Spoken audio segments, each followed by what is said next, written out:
Hey guys, welcome to another episode of the Human AI podcast. Today we're going to talk about glycogen metabolism. I'm here with Grok, an AI. It's going to be explaining to us the topic. I'm quite unfamiliar with the topics we usually talk in the channel, and I get valuable insights from AI. I'm recording this so you guys maybe learn something alongside me. Take everything that AI says with a pinch of salt. Nevertheless, let's get on with it. I hope you find this video enjoyable and informative. So, Grok, let's start with today's topic.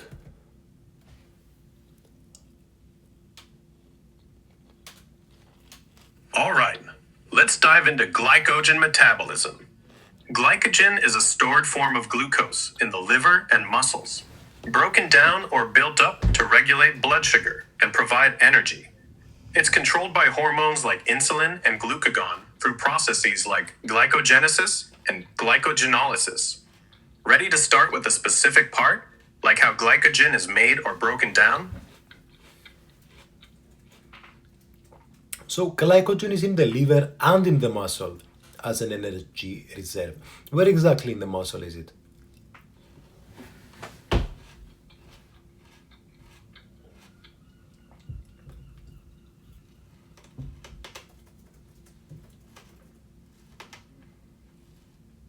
Glycogen in muscles is stored in the cytoplasm of muscle cells, myocytes, particularly in skeletal muscle fibers, where it's found as granules near mitochondria and sarcoplasmic reticulum for quick energy access during exercise.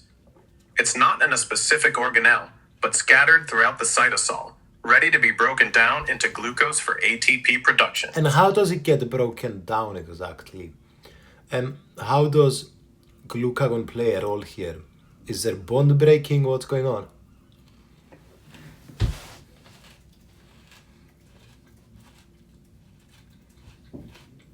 Glycogen in muscle and liver cells is broken down via glycogenolysis, where enzymes like glycogen phosphorylase cleave glycogen's glucose units, breaking alpha-1,4 glycosidic bonds to release glucose 1-phosphate, which converts to glucose 6-phosphate for energy production.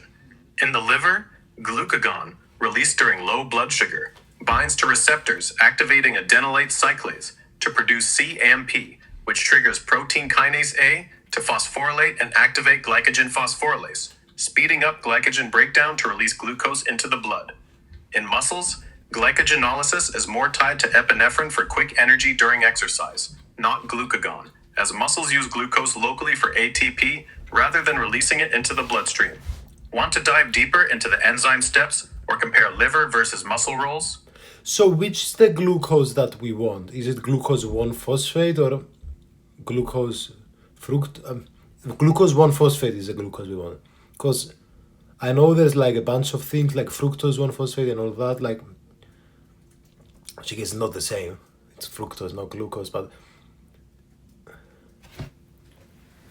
in glycogenolysis, the key product is glucose 1-phosphate, which is released when glycogen's alpha-1,4 glycosidic bonds are broken by glycogen phosphorylase in the liver and muscles. This is quickly converted to glucose 6-phosphate, the usable form for energy production, or, in the liver, further converted to free glucose for blood release, unlike fructose 1-phosphate, which comes from fructose metabolism and isn't involved here. Fructose 1-phosphate is a different sugar phosphate, specific to fructose breakdown, and not the goal of glycogen metabolism, which prioritizes glucose for energy or blood sugar regulation. Want to dive into the conversion steps or clear up the fructose confusion? so how much glycogen is stored in muscle? Tell me about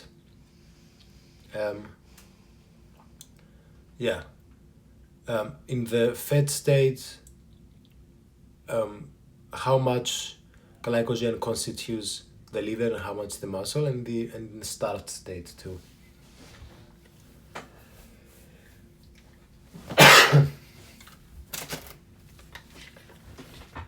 In the fed state, the liver stores about 100-120 grams of glycogen, roughly 10% of its weight, while skeletal muscles store around 300-400 grams, 1-2% of muscle mass, depending on body size and diet. In the starved state, liver glycogen is depleted within 24-48 hours to maintain blood glucose, dropping to near zero, while muscle glycogen is conserved longer, decreasing gradually but not fully depleting unless prolonged starvation or intense exercise occurs.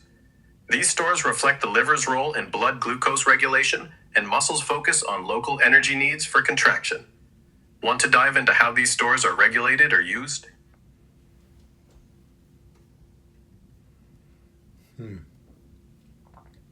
So, let's talk a bit about the structure of glycogen. And sorry guys for not writing in this episode. I'll start now. Okay. We've got alpha 1,4 and alpha 1,6. What's these?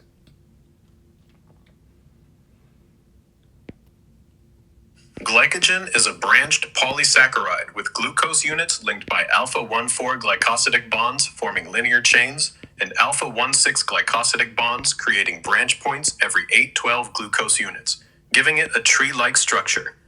This structure, stored in the cytoplasm of liver and muscle cells, allows rapid glucose release via glycogenolysis, as enzymes like glycogen phosphorylase can cleave alpha-1,4 bonds, while debranching enzymes handle alpha-1,6 bonds.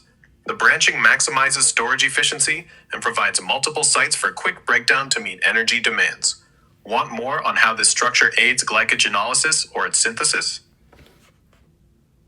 Tell me about phosphorylase and glycogen synthase. So phosphorylase is the one that breaks things down. Where exactly does it act? And same question with glycogen synthase.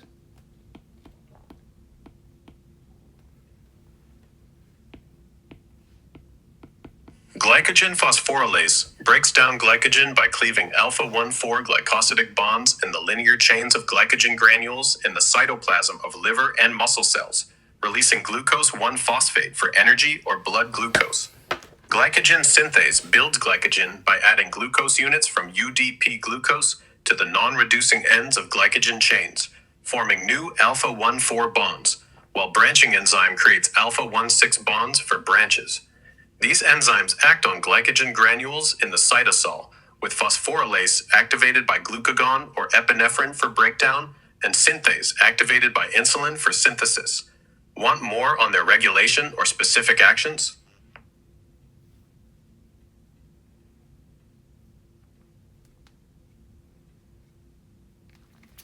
Tell me about tell me about alpha-1,4 and alpha-1,6 then. What's the difference?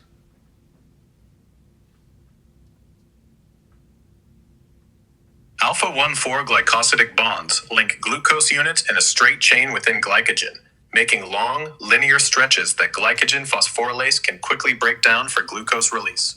Alpha-1,6 glycosidic bonds create branch points, connecting chains to form glycogen's tree-like structure, which are cleaved by debranching enzymes during glycogenolysis. The difference is in their position and role. Alpha-1,4 forms the backbone, while alpha-1,6 enables branching for compact storage and multiple breakdown sites. Want to dive into how these bonds affect glycogen metabolism? Tell me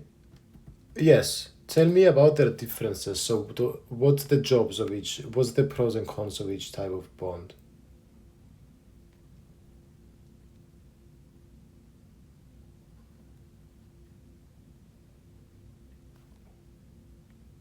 Alpha-1,4 glycosidic bonds form glycogen's linear chains, allowing rapid breakdown by glycogen phosphorylase for quick glucose release, but they're limited to straight segments. Alpha-1,6 bonds create branches, enabling compact storage and multiple breakdown sites, though they require a debranching enzyme, slowing hydrolysis. The pros of alpha-1,4 bonds are fast glucose liberation for energy, while alpha-1,6 bonds maximize storage efficiency and enzyme access points. The cons are that alpha-1,4 chains alone would be less compact, and alpha-1,6 branches complicate breakdown, needing extra enzymatic steps. Want to dig into how these affect glycogenolysis speed or regulation? So you're saying to me that alpha-1,4 is quick, alpha-1,6 is more compact, it needs a debranching enzyme. Yeah, exactly. Alpha-1,4 glycosidic bonds make straight glycogen chains that glycogen phosphorylase quickly breaks for fast glucose release, while alpha-1,6 bonds create compact branches for efficient storage, but need a debranching enzyme to process them during glycogenolysis. This balance lets glycogen store lots of glucose tightly and release it when needed. Want to dive into the debranching enzyme's role or something else? Yes, let's talk about glycogen breakdown a bit. So we go from glycogen to glucose 1 phosphate to glucose 6 phosphate.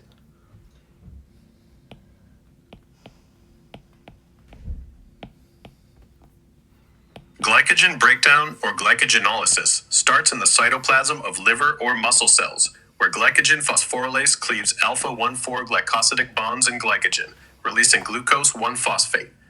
Glucose 1-phosphate is then converted to glucose 6-phosphate by phosphoglucomutase, which can enter glycolysis for energy in muscles or, in the liver, be further converted to free glucose for blood release. The process is regulated by glucagon or epinephrine, ensuring glucose availability during low blood sugar or exercise. Want more on the enzymes or how this differs in liver versus muscle? So, what is mobilization?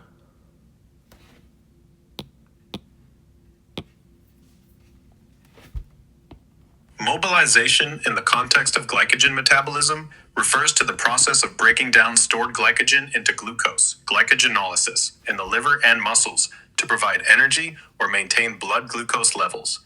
In the liver, glycogen is mobilized into glucose 6-phosphate, then converted to free glucose for release into the blood, driven by glucagon during fasting. In muscles, glycogen is mobilized into glucose 6-phosphate for local energy use during exercise. So what's the triggered by difference between, I mean, I get what the difference is between 1 and 6, but what exactly is, why exactly do we go from 1 to 6? Why is 6 the one we want and not 1? To go also to pyruvate and lactate and whatever. Glycogen 1-phosphate, produced from glycogen breakdown by glycogen phosphorylase, is converted to glucose 6-phosphate by phosphoglucomutase in the cytoplasm because glucose 6-phosphate is a key metabolic intermediate that can enter glycolysis for energy or, in the liver, be converted to free glucose for blood release. We need glucose 6-phosphate, not glucose 1-phosphate, because glycolysis and other pathways are set up to use the 6-phosphate form, which is more stable and recognized by enzymes like hexokinase or glucose 6-phosphatase in the liver. The conversion ensures glucose is in the right form for energy production or, in the liver, for... Yeah, keep going, keep going.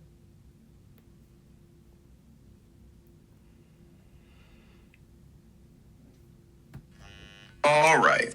So mobilization in glycogen metabolism is about converting stored glycogen into usable glucose, primarily through glycogenolysis, where glycogen phosphorylase breaks alpha-1,4 bonds to release glucose 1-phosphate, then converted to glucose 6-phosphate. In the liver, glucose 6-phosphate is further broken down by glucose 6-phosphatase to free glucose, released into the blood to maintain glucose homeostasis. So how come the phosphate goes from 1 to 6 to none and we end up with glucose? During glycogenolysis, glycogen phosphorylase cleaves glycogen to release glucose 1-phosphate, which phosphoglucomutase converts to glucose 6-phosphate by shifting the phosphate group from carbon 1 to carbon 6. In the liver, glucose 6-phosphatase removes the phosphate from glucose 6-phosphate, producing free glucose that can enter the bloodstream. This process, driven by glucagon or epinephrine, ensures glucose is available for energy or blood sugar regulation, with the phosphate changes enabling enzymatic processing and release. Want more on the enzymes or why this only happens in the liver? So tell me about why does this happen? This is what I was gonna ask. Why does this happen only in the liver and not in muscle? And what is this? Is the glucose 6-phosphate to glucose something that only happens in the liver? The conversion of glucose 6-phosphate to free glucose happens only in the liver because liver cells express glucose 6-phosphatase, an enzyme that removes the phosphate group, allowing glucose to exit into the bloodstream for systemic use, while muscle cells lack this enzyme. In muscles, glucose 6 phosphate from glycogenolysis is used locally for glycolysis to produce ATP for contraction, not released as free glucose. I see. So we only have glucose 6 phosphatase in the liver. Why do you think this is the case? And also, I was wondering why in the muscle. So in the muscle, what do? We just not use the glucose?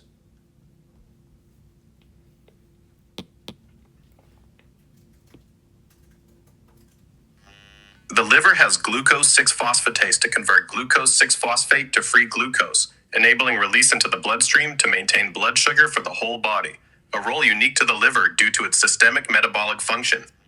Muscle cells lack glucose 6 phosphatase, so their glucose 6 phosphate from glycogenolysis is used directly in glycolysis to produce ATP for local energy needs, like contraction, without releasing free glucose.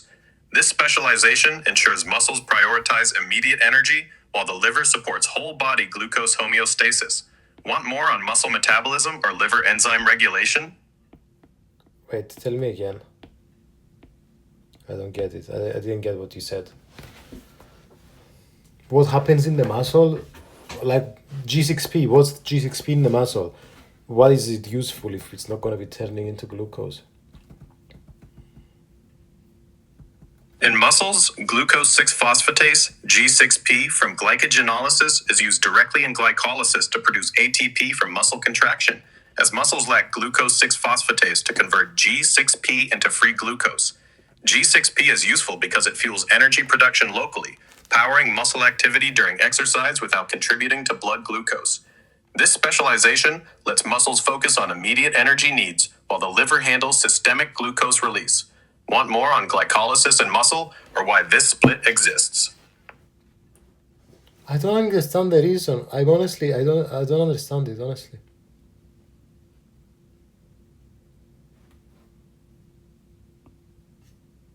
No worries. Let's break it down super simple. In muscles, glucose 6 phosphatase, G6P, from glycogen breakdown is used right away to make energy, ATP, for muscle movement because muscles don't have the enzyme, glucose 6 phosphatase, to turn G6P into free glucose for the blood. This happens because muscles are designed to use energy locally for things like running or lifting, while the liver, which has that enzyme, releases glucose to keep blood sugar stable for the whole body, like the brain. Want me to go over a specific part or use an analogy to make it clearer? Fucking hell, dude. So G6P is used straight for ATP energy. Well, why do we need to turn it to glucose then, in the first place?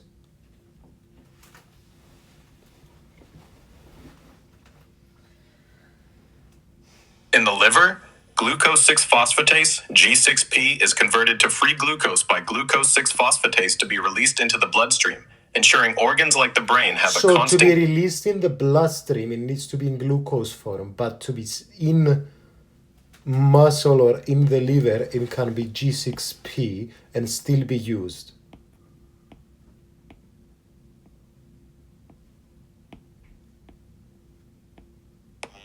Exactly. Free glucose is needed for release into the bloodstream from the liver to supply organs like the brain, which rely on it for energy.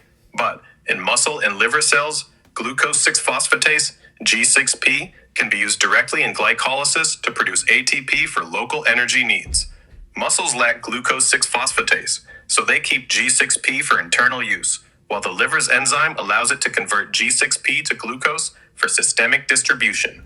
This setup lets muscles focus on immediate energy and the liver on whole body glucose balance. Want to dive into how this ties to glycogen regulation or move to something else? I see. Very interesting. And so when it goes in this form of glucose then into the body, when it goes into the body with this form of glucose that's not glucose 6-phosphate, what can this glucose by itself do stuff for energy and ATP then? And from the blood, where does it go?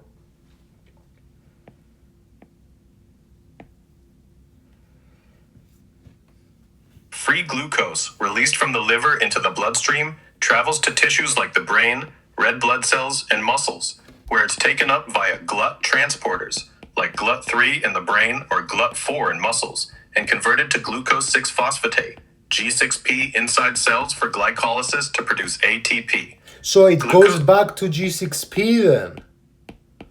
So what's the problem with G6P in the blood? Is it something? Why doesn't it?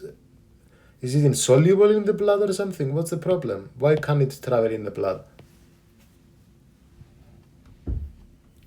Glucose 6-phosphatase, G6P, can't travel effectively in the blood because its phosphate group makes it polar and charged, reducing its ability to cross cell membranes without specific transporters, which are not present for G6P in blood circulation.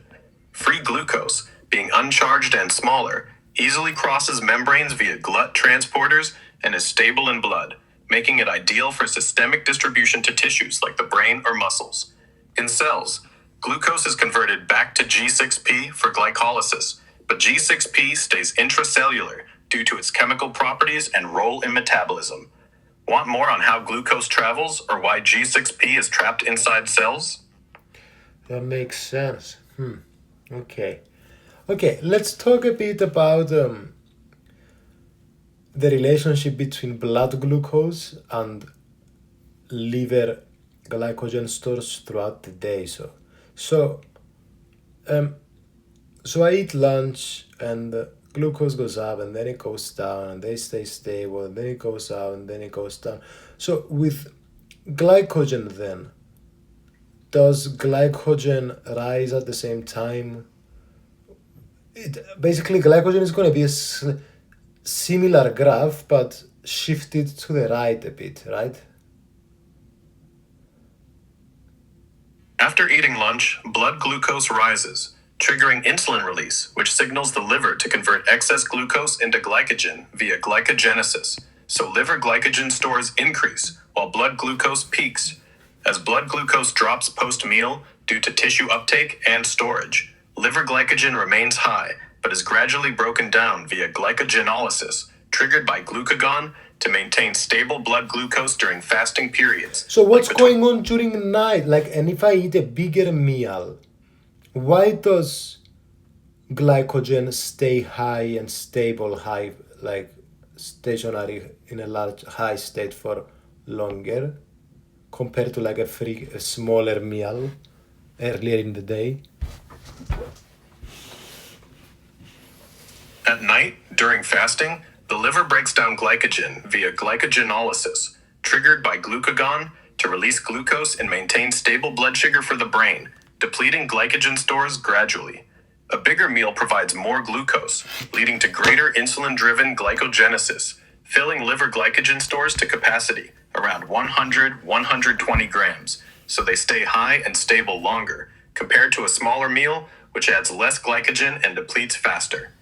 Larger meals also delay glycogenolysis due to prolonged insulin effects, keeping glycogen levels elevated before breakdown kicks in. Want more on nighttime regulation or meal size effects? Let's talk about the mechanism of glycogen breakdown. So we said we have the alpha-1,4 linkages and we have phosphorylases, breaking them down. We have glycogen phosphorylase, which you've already mentioned, and it removes single units from non-reducing ends of glycogen to form glucose 1-phosphate. Explain this last step.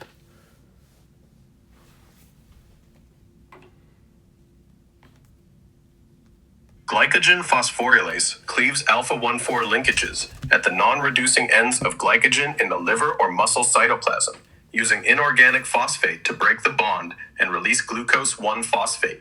This glucose 1-phosphate is then converted to glucose 6P by phosphoglucomutase, which is used in muscle for glycolysis or in the liver, dephosphorylated to free glucose for blood release.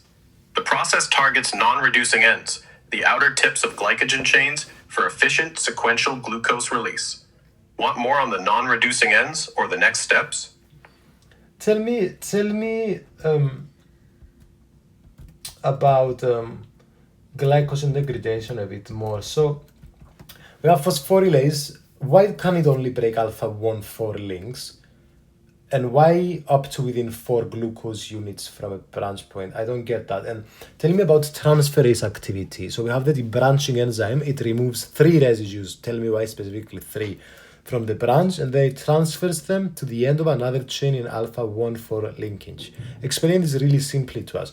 Then we have the single glucose unit left at the branch, removed by alpha-1,6 glucosidase of the debranching enzyme. And the chain can then be broken down by phosphorylase. Explain this nice and simply. All right, let's keep it simple. Glycogen phosphorylase breaks alpha-1,4 linkages at the non-reducing ends of glycogen, releasing glucose 1-phosphate, but stops 4 units from an alpha-1,6 branch point because the enzyme can't handle the branched structure. The debranching enzyme's transferase activity moves 3 of the 4 remaining glucose units from the branch to the end of another chain via a new alpha-1,4 linkage, leaving 1 glucose unit at the branch, which the debranching enzyme's alpha-1,6 glucosidase then removes as free glucose, allowing phosphorylase to continue breaking the now linear chain. This teamwork ensures efficient glycogen breakdown in the liver and muscle cytoplasm for energy or blood glucose. Want more on any specific enzyme or step? I don't really get this process, and I think it's an important one for me to understand. Explain it, and also explain to me the cleavage of alpha-1,6 linkages at the branch points with alpha-1,6 glucosidase, and it frees the glucose basically.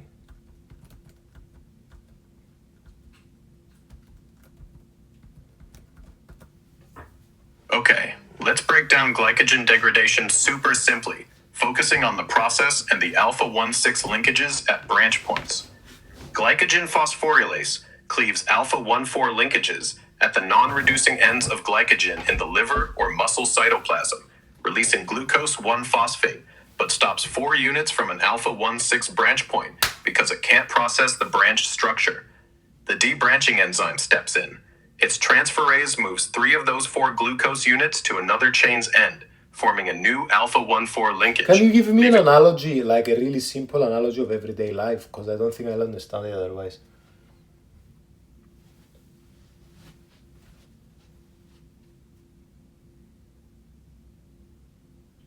All right, picture glycogen as a big tree made of sugar beads, glucose, strung together in straight lines, alpha-1,4 linkages, with some branching points, alpha-1,6 linkages, like a beaded Christmas tree garland in your living room. Glycogen phosphorylase is like you snipping off beads one by one from the garland's ends to use as fuel, but you stop 4 beads from a branch because your scissors can't cut the branch knot. The debranching enzyme is like a friend who steps in. Their transferase skill moves 3 of those 4 beads to another straight garland string, new alpha-1,4 link, and their alpha-1,6 glucosidase skill snips the single bead left at the branch knot, freeing it as a single sugar, glucose. And where do those 3 go, the other 3? The 3 glucose units moved by the debranching enzyme's transferase are transferred from the branch point to the non-reducing end of another glycogen chain, where they're attached via a new alpha-1,4 glycosidic linkage in the cytoplasm. What do you mean, non-reduced? In glycogen, the non-reducing end is the end of a glucose chain where the carbon 1, C1 of the terminal glucose is tied up in an alpha-1,4 glycosidic bond, so it can't participate in reactions like reducing sugars would. It's where glycogen phosphorylase starts breaking off glucose units to release glucose 1-phosphate during glycogenolysis in the liver or muscle cytoplasm. The 3 glucose units from the branch are transferred to this non-reducing end of another chain. Non-reducing basically means somewhere where there's no phosphate.